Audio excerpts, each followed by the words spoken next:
Welcome back, mere mortals. Today, I have a conversation for you with Ian Parke. Now, he is what would I explain it as a sort of a signifier for the entrepreneurs, the young entrepreneurs of what we're seeing today. Now, he is a co-founder of FinPay as well as Nextform, and he actually began his entrepreneurial journey in 2017 with his very first technical company. We, of course, talked about his companies, the process of building up these businesses, the I think 30 to 50 odd individuals that he also looks after as CEO and founder of these different companies. But we got into much more than that. His daily routine, some of the ways that he got into the game, especially through asset management and through to the financial sector of today. And we talked among many other things. I'll leave it at that because I want you to listen in to Ian Parke. Ian, mate, thanks so very much for coming onto the Mere Mortals podcast. It's interesting that I kind of found out about you firstly LinkedIn through a couple of posts that a couple of other people were sort of posting, but then I don't know if you know this, but through the Giants Blackbird community, I also saw that you were one of the individuals who was on there as well, because I sort of put through an idea. Now mine's just an idea, and yours obviously something that we'll probably talk through as you are the CEO and founder of a couple of companies, FinPay, Next, and a few other things here and there. So, but what I wanted to ask you, because it's probably the one thing I wanted to kickstart you with, is the Jordan Belfort entrepreneurial course that you did a little while ago. Now, I love Jordan. I love guys like Grant as well. Was it worth it? And what was sort of the key takeaway you took from that? Look, it was fantastic. And I think that was one of his first trips to Australia. God, I can't remember when it went. I think it was 2009. It was a long time ago, but it was absolutely phenomenal. And look, we did the whole experience. And I actually took my mum, of all people, and I was like, because she was like, watched the movie, read the book. She's like, yeah, this is going to be great. But she's not anything to do with sales related role. Anyway, we went along and we were kind of like, okay, I didn't really know what to expect because I've always heard of these high pressure sales seminars where it's just like, you get out there and you ram that product in everyone's throat and you just let them take it. And I was like, okay.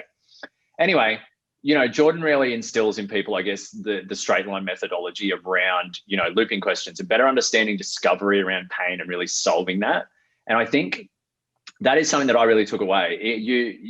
And now, I implement it every day in my companies now is we're solutions architects. We're there to solve people's pain, to make their life easier, whether that's from taking payments or to processing rental applications. We do it. That's what it's there. So we listen to our users and we better understand what are they asking for? What do they need? What are they struggling with day to day? And how do we make their lives better? The other thing I took away from it, which is paramount, which is probably why I've got such a big team, is if you don't know how to do something, don't pretend you do. Bring someone in that does, because you're going to waste time, money, and a lot of effort trying to either figure it out or make a crap load of mistakes and not get it right in the end when you should. And then you're doubling down and you're going to have to spend double the amount of money to bring someone in to fix your problem or fix the errors that you've made and then fix your problem. So they were my kind of two key takeaways. And I guess, that's how I've really managed to build great teams on both sides of the business so far. Yeah, right. And so if that was at 2009, were you still in that space where you're working in that asset management space at the time as well? Yeah, so I actually it was post that or pre that. So I was I just got out of a labour hire and recruitment company based out of North Queensland. Quite fortuitously, actually, I started a labour hire and recruitment company, and then the mining downturn happened, and it was just crippled. Like nobody, Tell you what. Talk about failing gracefully. That was probably the biggest hit that I've ever taken. I was like, okay, well, and firstly, it's my first kind of foray into business. I was like, yeah, this is going to be great. Got everything lined up. We had contracts, we had staff. It was fantastic. And then, coal price dropped out below $1.50 a ton. Mining companies weren't hiring contractors. Everything just dried up. It was, we're gonna shelter our revenue and our bottom line. So we're going to operate on skeleton and keep going. Yep. And I was like, okay, great. So I kind of took a break for 6 months. And that's when I went to that Jordan Belfort course. And after that, I really kind of started a hedge fund working in upstream oil and gas investment, predominantly out of North Africa. So lots of trips to the North African region, Benin, Cotonou, Nigeria, dealing with 45-degree heat in a full wool suit like a twit. That would have been excellent. I wanted to ask you though, because that seems really interesting. I want to dive into it. But before that, before the Jordan, I'd actually be curious to find out what actually triggered you to you're working in that space in terms of, the hiring process and the labor. What made you decide to go, no, I'm going to do this on my own self, because obviously that was the first company, it sounds like. What triggered that? Have you always had that in your mindset where you went, yeah, okay, I want to be my own boss and do my own things? Yeah, look, look, at such a young age, there's two key things that that really drive you. It's either money or it's a passion for what you're doing to start your own business. Mine was money. I had, and pure plain and simple, it's not that now. Like, I really love what I do now, but back then it was kind of like I had friends and mentors that were kind of in that space, in that labor hire recruitment space, working in the resources sector. And I was like, and these guys are making serious dollars. And I was like, cool. So I was actually on a mine site working for Rio Tinto as an operator, and I was kind of standing there, and I was actually talking to a high voltage electrician, and I was like, and he goes, yeah, I'm getting X amount, and there's a really big shortage of these like high voltage like electricians on site. And I was like, okay, cool. So I went away and did a bit of research, found out that the foreign skills assessments for high voltage electricians was relevant to Australia. And then I basically provided a gap between a skills shortage here in Oz and finding foreign skilled workers to come in. And just so happened it didn't last very long, but anyway, what are you going to do? And that was it. I was kind of like, cool. But for me, then it was money, purely a monetary value that I was looking at. Now, with everything that I do, it's much more about enjoyment and innovation and really providing product to great people and figuring the world out with great technology. Yeah, it's interesting you mentioned that. We were talking a little bit on mere mortals probably the last couple of months where, it's not a bad thing if you begin on the side of, if it's money, if it's for what you wouldn't say it's a, particularly positive reason, as long as it gets you started, then you can be in the game, you can get moving, then you start moving towards, something that you're a bit more passionate towards, or you can kind of get over that hurdle to almost in a mindset, you go, all right, well, yes, in my mindset, I had it that I needed to be earning this much or make this much money. But once you achieve that, it's like, okay, well, now either you can. Where to next? Yeah, exactly. And that's where almost that passion can take over and let you continue on to, go and grow that and go from there. Yeah, exactly. And yeah. No, exactly. No, I was just going to, 100%. No, definitely. So, all right. So you went through obviously to LA, but I have to ask. So that hedge fund you were talking about, obviously in North Africa, was it again through mentors or individuals that kind of drew you to say, okay, this seems like a good idea, or did you have some preconceived notions that, okay, this is where I got to go as my next step? Yeah, look, I had some guys that I was working with pretty closely from a friendship aspect, as well as some kind of mentors within the space of financial services. And the biggest thing that we identified is that diversified assets was something that no real hedge fund was kind of trying to tackle. Like they said that, yeah, we're in diversified asset classes, but that wasn't really as diversified as what we were looking at. And we were investing in countries that weren't overly developed when it came to infrastructure for this type of stuff. So we were coming in and going, okay, well, you're rich in natural resources. You need to develop either that's infrastructure around mining or infrastructure around oil and gas. How about we fund that, and then we can take a clip on the way through as a return once that pipeline's flourishing and doing well. And that was the kind of experience. Like we've always found opportunity where people generally don't want to go. If it's uncomfortable, I'm going there, like 100%. It doesn't matter how hard it is, because, and look, not saying that it works every time, but you're going to learn a lot, because being uncomfortable inhibits growth and it allows you to broaden your mind. And I think particularly running a technology company now, looking at emerging markets is really where it is. Like we're really highly advanced here in Australia when it comes to regulation and everything that comes with it. Whereas a lot of other countries aren't. So you can really start to build the building blocks with the people there, or the governments or the reserve banks, to really do something great. And kind of make your mark on the world. Yeah, no, certainly. What do you think draws you to the fact of, going after things that potentially a lot of other people would kind of sway away from? Have you always had that? Is that sort of carried through, or? Yeah, look, it actually comes from my mum. So it's something that she instilled in me at a very young age, is that, you work hard, but and take risks, but calculated risks. You do your research, you better understand, you really understand as much as you can before you do something. Not saying it's not risky, but at least you're prepared for what you're going into. So if it happens, if that risk comes front face, you can kind of be like, oh well, I kind of it was potentially there and I knew it was there, so it's not as much of a shock.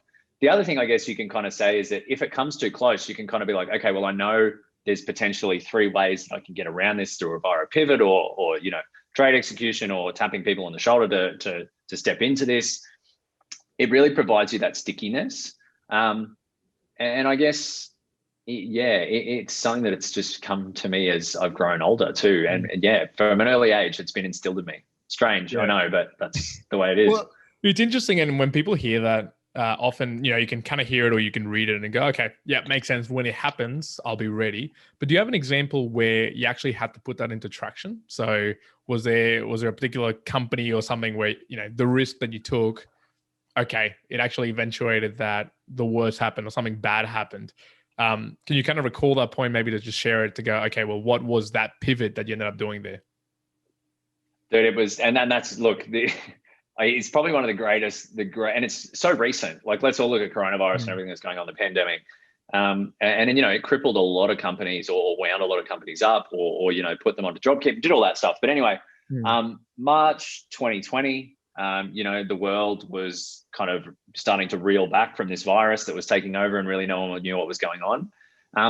And we had built a payment infrastructure for US-based companies to come into APAC, to set up payments and really kind of operate, in a more cost-effective manner. And we were facilitating that. So we had fresh off the back of a trip to Silicon Valley, we had about 80 companies interested in our products and our infrastructure. And we were like, great, cool.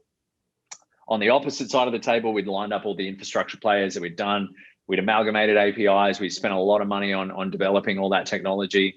And then, the world went into lockdown.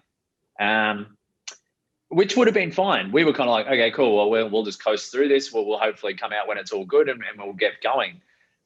Customers reached out to us and said, look, we don't know how this is going to play out. So we're not really interested in exploring new opportunities outside of our own jurisdiction. And we were kind of like, okay, well, that's fine. That's cool. We've still got the infrastructure side. We'll keep that. We'll just put everything on ice. We'll put everyone on ice. That's all sweet. And lo and behold, I got a call before I was going into a board meeting with a call from those, those infrastructure providers saying, we can't support it. The risk is too high. And I kind of went, great. So I've got a company with no customers and no product, and I'm about to, and I'm about to walk into a board meeting. So that was at 7:30 in the morning. And I was like, awesome. I really don't know where to go. I was like, I was literally flabbergasted. I was speechless. I was like, what do I say? And I was like, okay, well, we've got to go and have, a meeting with the shareholders and just say, look, we're done. We're it. That's it. We're wound up. There's nothing we can do. And I was standing in a coffee shop in Newstead in Brisbane. Yep. And this is back when you could just walk in and grab a coffee and go, or use Bopple or whatever. And anyway, and I remember watching this young lady in front of me, and she was trying to pay with her Apple Pay on her phone, and the terminal kept timing out, and it wasn't allowing her to pay for this transaction. Like, she couldn't pay for a coffee. She was getting frustrated. The merchant was getting frustrated. They couldn't take cash. They were just on card. And she was like, look, don't worry about it. And she kind of got in a huff and stormed out. And I was like, that really sucks. And I was like, imagine if you could just take payments through a mobile device. And I was kind of like, Anyway, so I sat there and paid for my coffee fine. And then I was walking back to our office, and I was like still contemplating doing this meeting. And then I was kind of like, and I ran into my CIO, who's my chief innovation officer. And I was like, telling him about it. And he's like, why don't we execute a pivot? Why don't we build that? And I was kind of like, okay, sweet. Let's map it out.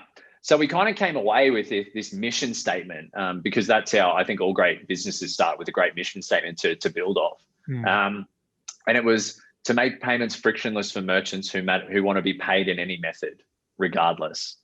So no matter what the method, you can get paid, whether it's cash, QR, digital asset, buy now, pay later. We combine that all into a simple application that you get from the App Store.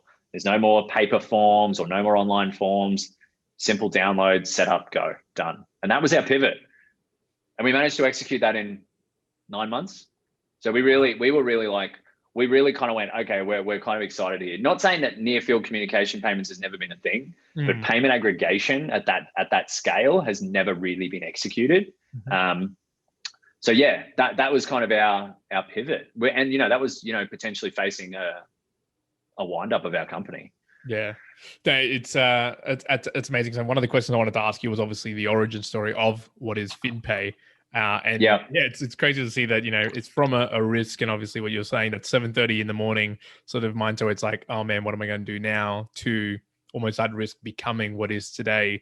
And sometimes you look back at it, obviously, we're talking about this right now, and you look back and it's like, oh, well, it eventuated and it worked well. But obviously at the time you would have been, in your own mind, like, okay, what is going to happen now? So sometimes it can look a lot worse, obviously, in the moment than when you actually look back at it previously. So FinPay for you now. So obviously we're talking about FinPay, which is what we're doing with the amalgamation, I guess, of those payments. Where are you at that stage? Is that sort of an MVP product that's about to sort of be launched and sort of marketed out broadly in APAC? Yeah, so correct. So we some milestones that we've hit since then. I guess we aggregated 20 of the world's largest QR wallets into a single API and integrated them into that solution. So that's like PayMaya, Gcash, WePay, Alipay, AirPay, like any of the big countries in APAC have generally got a dominant QR payment system. So we obviously went to them and went, look, we're building this. Are you interested? And they're like, yeah, cool. We're totally interested. And then we turned around to the acquirers like Visa, MasterCard, Amex, Cup, UnionPay, and went, hey, we're building this. Are you interested? And they obviously are just like, yeah, cool. Well, any payment system we're interested in. We love that. So in regards to, I suppose, where we're at in our journey, we've been developing hard for 8 months. Product is due for launch in Australia in about 3 weeks. We've obviously cemented some pretty cool partnerships for rollout there. So we're kind of unique because we don't, in Australia, we will take product to market ourselves, but we're also going to work with key partners and drivers. So whether that's like telcos or other payment providers or other fintechs or banking institutions or POS solutions, we really roll it out and go, we can give you a branded experience that's yours. It's just our capabilities, your branding. Cool. Yep. In APAC in general, look, we're rolling out to Vietnam first. Wow. So we've done some, so that was that came about really interestingly, I guess, because we were looking for population dense countries with a decent population density that were relatively young, that had dominance around QR wallets and QR transactions. And Vietnam's actually one of the leaders. So we were kind of like, cool, okay. So we just basically hit the virtual boots running, basically put Zoom meetings out to all these execs at commercial banks. And one of them picked it up and they were like, yeah, cool. We're really interested in this. How do we do this? And we're like, okay, well, look, let's put together a scope for you. This is how it's going to look, feel, send them all the prototyping. Obviously we had to, do a lot of design changes to make it fit within their compliance and their regulatory framework. So that'll roll out to 10,000 of their merchants in their country within 3 months.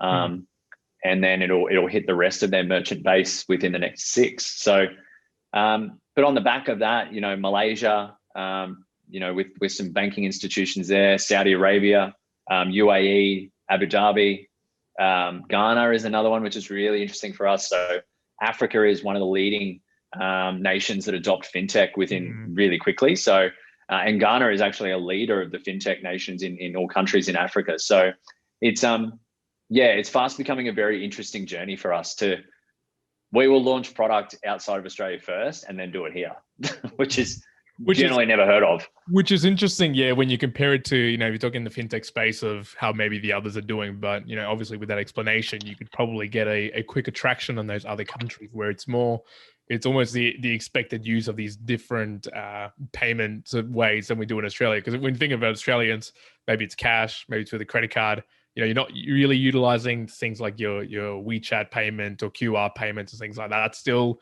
just not in the cultural sort of standard here, but it is elsewhere. It's coming. Like, I think, when people had to check in at a restaurant in QR, they're like, what is this? Yeah. Like, how does this work? I think it's fast becoming rapidly adopted to go, QR is everywhere. Check your menu, make your payment via that app. It's fast becoming something. So There's some really great technology coming out from Australian, other fintechs that are building these QR integrations into the payment ecosystem.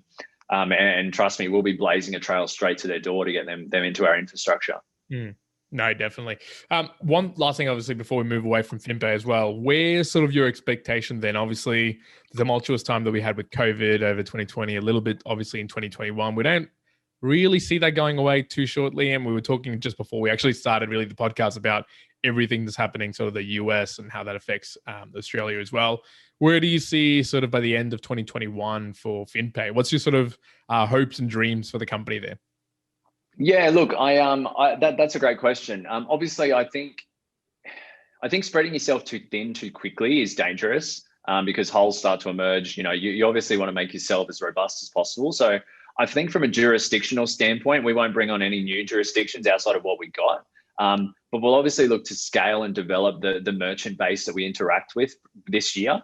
So that'll be bringing in more merchants, across those networks and those jurisdictions. We'll also be further developing the product. And you would know this, every great MVP is constantly going, okay, that was not what we intended for it to be, how to work. Jesus Christ, that's terrible. So you kind of start to pull things apart and really better define the user experience, better understand the landscape. And I guess the biggest thing is fintech moves so quick that you need to constantly be looking over your shoulder to really assess the market. Not so much even from a competitor space, but to see where the market may shift. It was whatever, it was from physical cards to digital cards quickly. Yeah. It needs to be adaptive, and you really need to not only assess the landscape in front of you, but you can start to see bigger players behind you make moves that you may not even be seeing. So you need to really have your head on a swivel, which is often kind of difficult sometimes when you're trying to be agile, but yeah. Yeah, well, it's interesting, right? You're almost rushing ahead, obviously, in that sort of startup feel where you're trying to go as fast as possible. But paradoxically, you almost have to be looking back to ensure others are not sort of going to mow you down, or all of a sudden the market just turned around and moved elsewhere. Look, to be fully transparent, Tyro, right? So I was a big fan of Tyro when it first came out of pre-IPO and went at IPO, and I thought, this is awesome. COVID happened, everything was going along with it. And now, obviously having a look at what the market is today, almost, in 12 months, my mindset shift as sort of a consumer of going, well, at a point I thought that those card payments and that ability is obviously going to take over as cash declined. But now there's going to be quite likely all the possibilities of the way that we can digitally pay. And, is there a case of physical payments using a credit card to, start to come down sort of in use? So obviously seeing that as a consumer, seeing that change, I can't imagine what it would be like in the actual space, working there, to be, having to be on a 360-degree check-in to see what's going on around you. And I think you're right. The rise of the digital asset or digital token or digital cash, China's trialing it. There's a couple of countries in Europe doing it, the digital yuan. It's not, look, it'll be interesting to see how that all plays out. I think it's going to be I think the ecosystem and the entire landscape will shift in the next 12 months. And it'll be interesting to see where it falls, because a lot of people are kind of going, is it a thing? Is it not a thing? And we're all kind of standing around scratching our heads, except for probably the guys in the Reserve Bank who know exactly what's going on, but who knows? Yeah, well, I was just going to say, and I probably see it interestingly near space where it's probably the slowest moving, which is in the federal taxation level. And some of that stuff is still, years behind what is even currently in the market today. They're still trying to catch up with what's, cryptocurrency and how that's going through the marketplace. It's something that obviously is still around, but began a long time ago. And even now, just in the way the digital payments, that's going to be quite a big fluctuating thing. A question for you, Ian, as well, right? So companies, you obviously, it's, FinPay, and there's also Nextform as well. You've got a couple of companies, and, we talked about a previous one from your first one as well. So you've got a few there. In terms of actually building up the individuals that you work with, what has been, I guess, your biggest learning there in terms of hiring individuals? Have you found that there was a mistake, or there was some learnings, obviously, from the multiple companies that you've started up now that you've gone, okay, if I had to do it all over again, this would be sort of my idea when it comes to hiring individuals? Yeah, look, I've learned that the hard way. I've been burnt a couple of times. and it just falls, the wheels just fall off completely. It's, not so much to the point that you get legal guy, lawyers involved, but, you just kind of, there's a very big disdain about each other, and you're just like, no, I don't want to do this anymore. I'm out. And then, the feeling is often mutual. You generally feel it. But when it comes to hiring great team members, like, biggest thing is, I guess, do they share your vision? Like, they don't have to be a visionary, but do they? And I don't think you can have two visionaries in a company because they clash. I think, do they share your vision? Do they believe in the pain that's being experienced? And do they believe in the end goal of building something great? And that's how I've managed to, to build some pretty great teams. Like, FinPay Technology has a team of about 30. We've got 35 now. And NextForm has a team of about 23. Including management as well as developers and engineers and QA and everything like that. So finding that talent is not necessarily easy.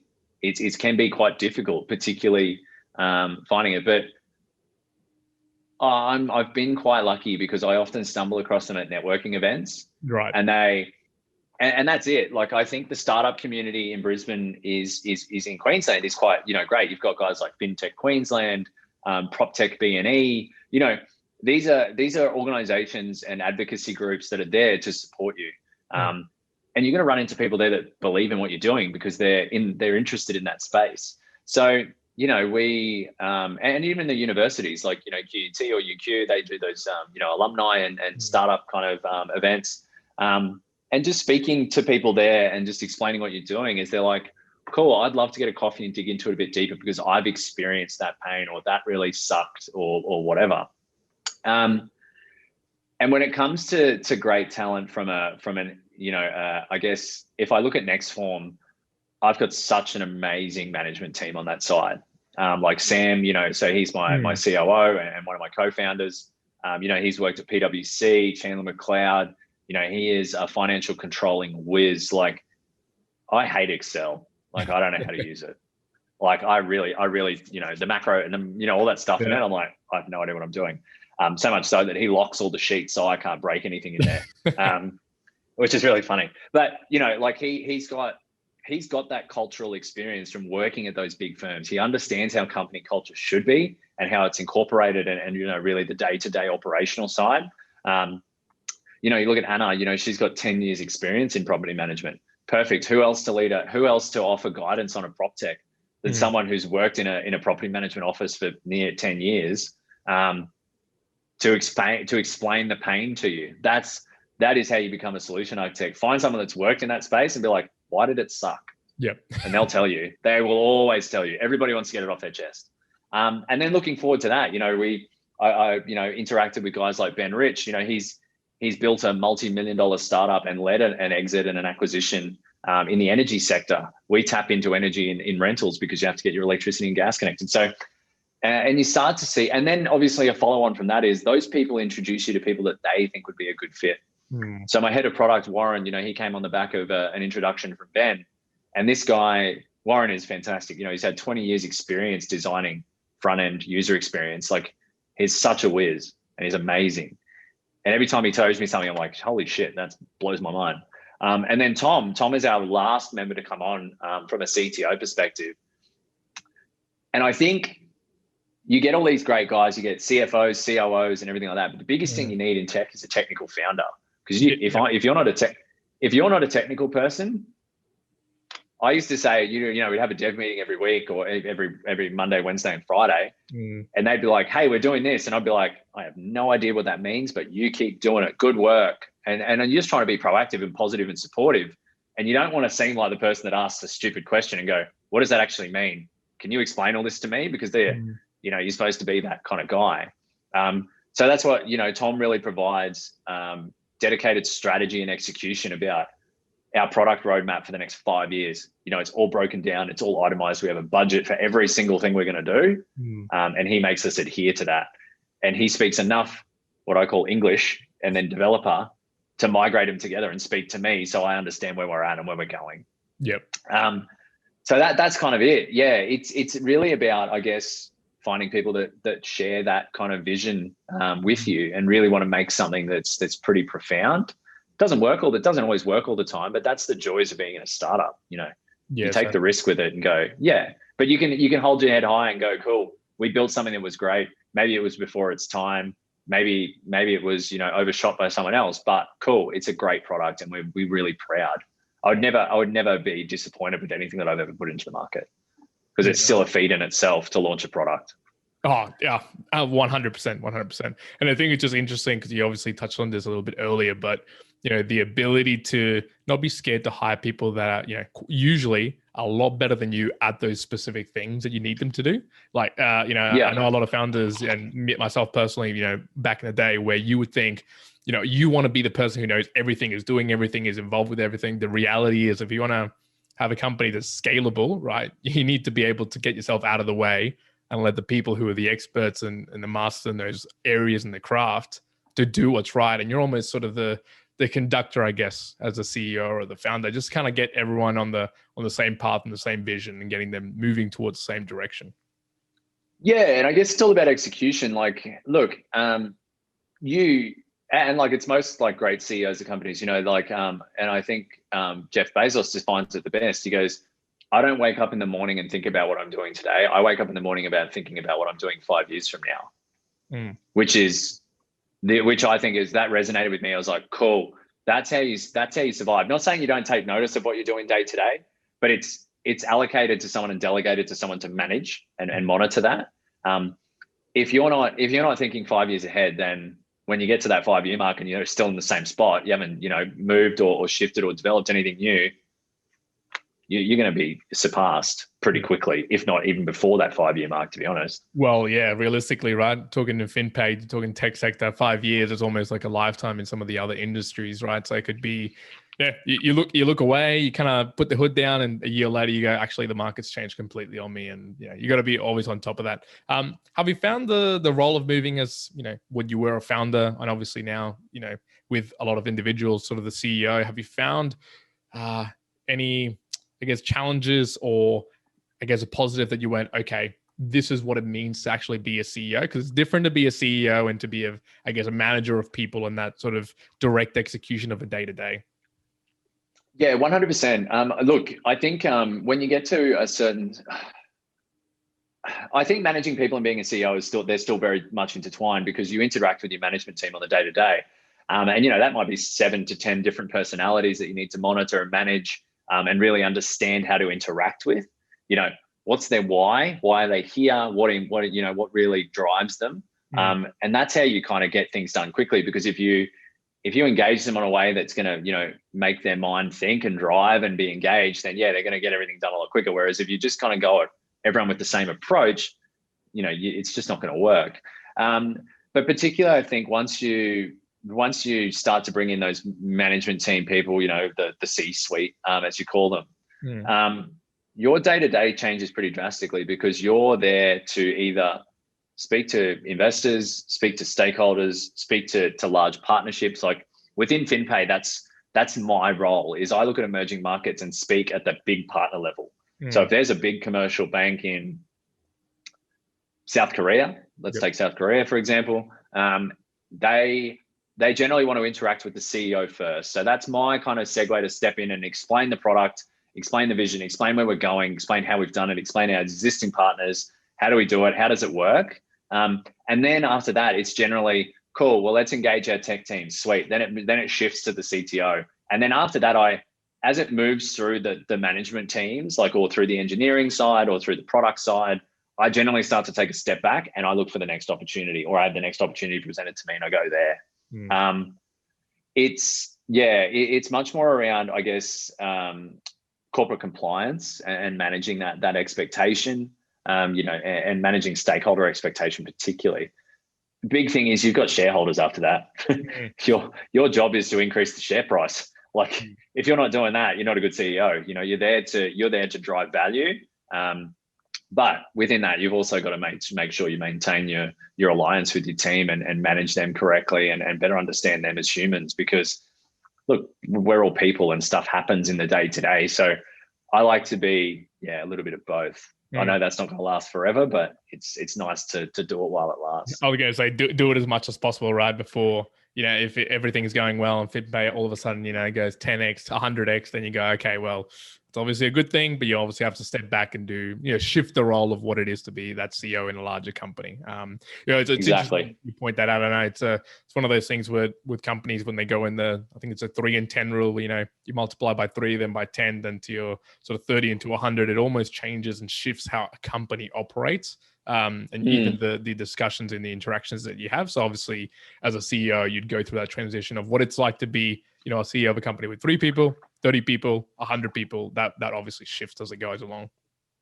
Yeah, I certainly think you look, I think a founding CEO's time is relatively limited. If they, like you said, if they scale to be a company that's, even sometimes 10x or 100x, if the growth trajectory is so massive, get out of the way quick. You are going to need to bring someone in because, and not that you're inexperienced or anything like that, but that kind of management style really needs to be handled by someone who's got experience in there, which is why you see great CEOs, step in when an IPO is going to happen. They go, I've taken 10 companies public.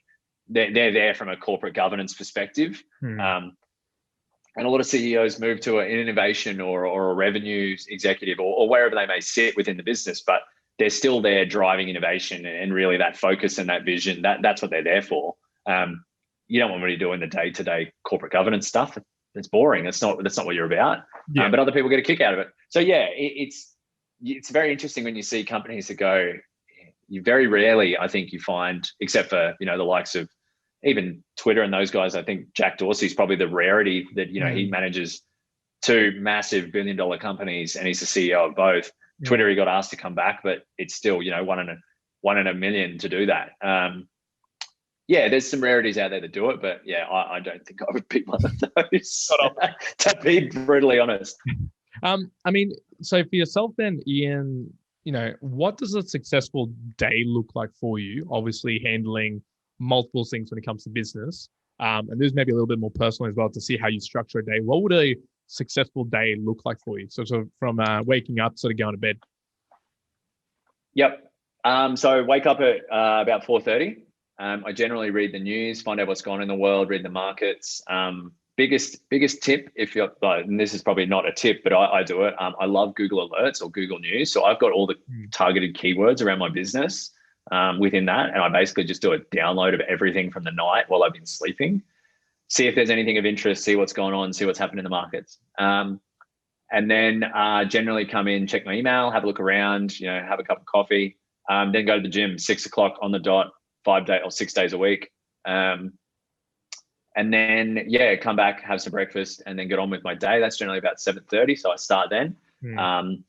I also consult for a couple of other companies just on the side. So we do a quick 5-minute stand-up with them every day. So have one of those with the various businesses or companies and founders that I interact with, see how they're all going, do a bit of a check-in. And then we do our FinPay stand-up. That goes for about half an hour with the management team.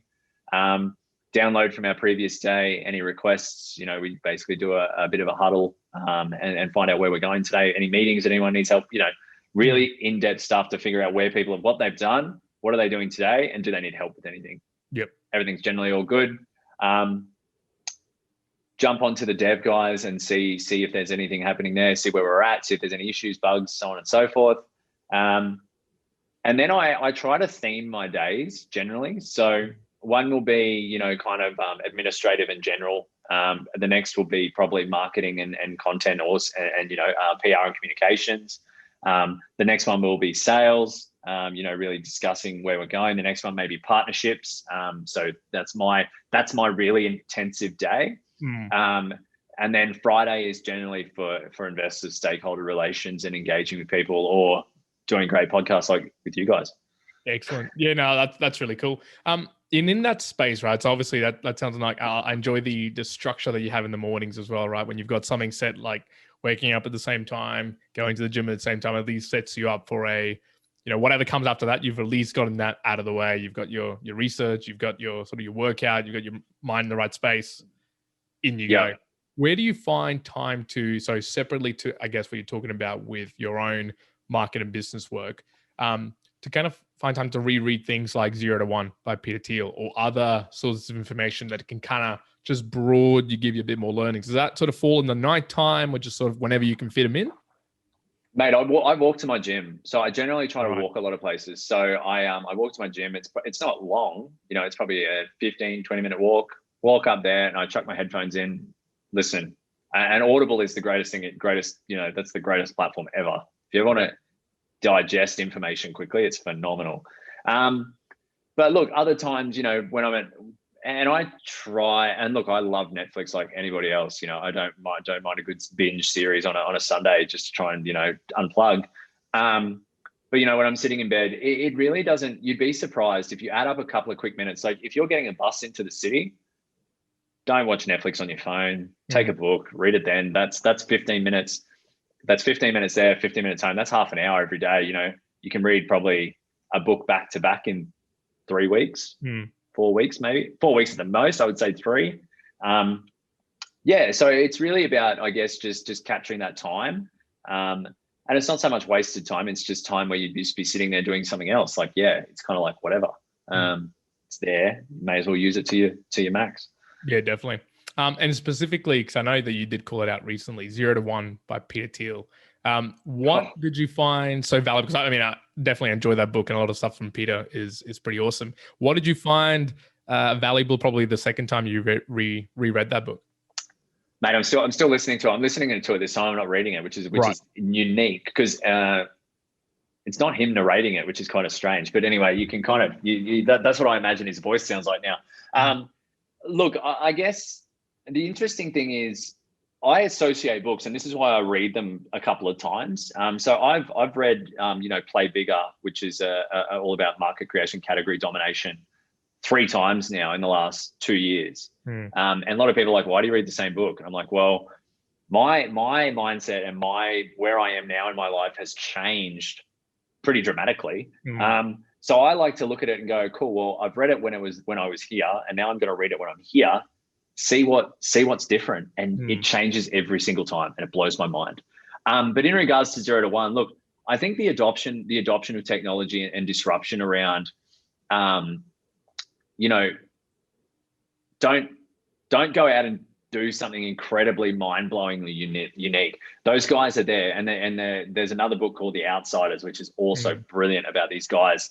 They really, if you've read it, you've read it. I won't go into it, but it's really about, really understanding the market and what they call disruption. And I don't like the word disruption. I think collaboration is a much bigger and better word to use, particularly in 2021 after so many blows have been dealt.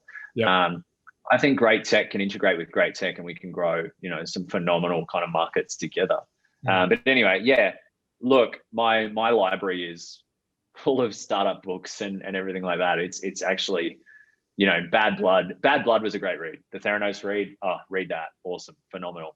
Yeah, I haven't had a chance to actually read the book, but definitely obviously seen the Netflix and a couple of videos. And, if it digs into it a little bit more, obviously, of what occurred, that would be really, really interesting.